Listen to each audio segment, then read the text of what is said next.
The border standoff, meanwhile, does not look like it'll end in a hurry. Tensions are still running high at the India-China border. The line of actual control is expected to remain active for months to come. And then some more, because as the Prime Minister said, India will not stop border road construction, and China's reactions have not matured. We've seen how jittery China becomes.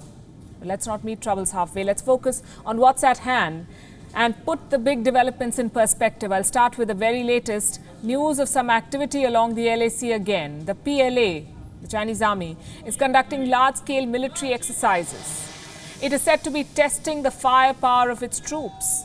The images on your screen are from the Tibet autonomous region. Dozens of tanks and armed vehicles were seen taking part in drills here.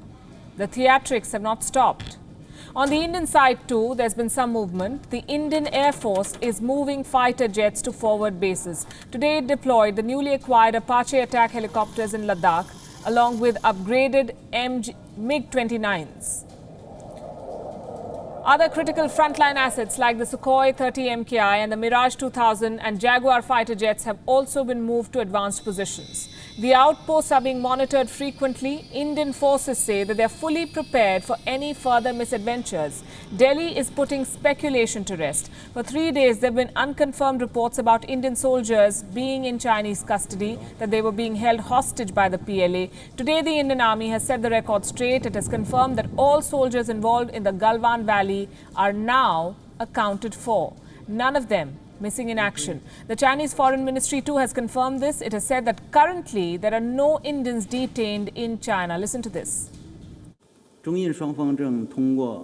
China and India are currently resolving relevant issues on the ground through dialogue via military and diplomatic channels. As far as I know, currently there are no Indian people detained in China.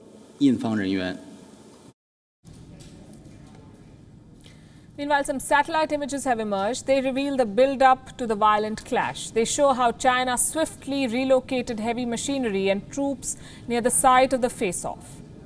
It was a panorama shot. We've divided it into 3 images for better clarity. On your screen now is the first set of images from different dates, as you can see. Look carefully. The first one is from the 9th of June, 6 days before the Galwan clash. The second one from the 16th of June, the day the two sides clashed. There is no visible activity in the image from the 9th of June, but you can see possible debris and machinery at the same spots on the 16th. Let's scroll a bit. Again, no activity in the first image, 9th of June. The route appears to be blocked. In the second image, however, the route has been cleared. You can see the access trail. You can also see some machinery possibly disrupting the flow of water. And the last set of images, again, no activity on the 9th of June. The route appears less accessible. In the second image, however, you can see how the path has been cleared. These are trucks, lots of them.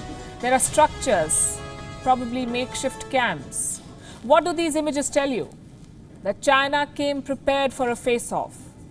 It altered the landscape to make way for its troops. It widened the tracks to clear the way to make river crossings, and then it decided to paint India as the aggressor. China has always had an advantage here, but India too seems better prepared now for any possible incursion. The Prime Minister of India just said this.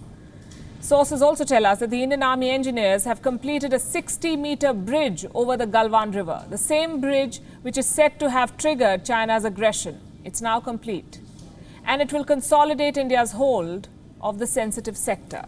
It will allow Indian infantry to not only swiftly move across the river, but also protect a strategic road, the road from Darbuk to Daulat Beg Oldi. It's a 255-kilometer long road, very important, and now it's secure.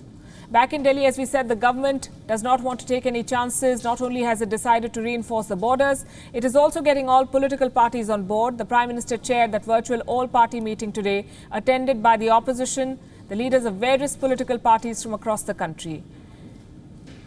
Almost all of them supported the government's response to China, except the communist parties, which reportedly refused to criticize China, and the Congress party, which held the government responsible for the loss of lives. Some questions were also raised, like when did the government find out about the transgressions? Did the intel not report unusual activity? What is the status at the border right now? Some said that an all-party meeting should have been called much earlier. But politics aside, here's the thing. The tensions are still high, another face-off cannot be ruled out. Sources say frequent face-offs do not necessarily mean intelligence failure or bad relations. They mean a better ability to monitor, detect and respond to P.L.A. activities. Much like what the Prime Minister of India has said in his address, India has fast-tracked road development at the border in recent years. In 2014, the government passed an order that allowed the BRO, the Border Roads Organization, to construct infrastructure within 100 kilometers of the LAC without seeking repeated clearances. This has resulted in better connectivity for Indian forces. The government says India will continue to build roads, and that upsets China.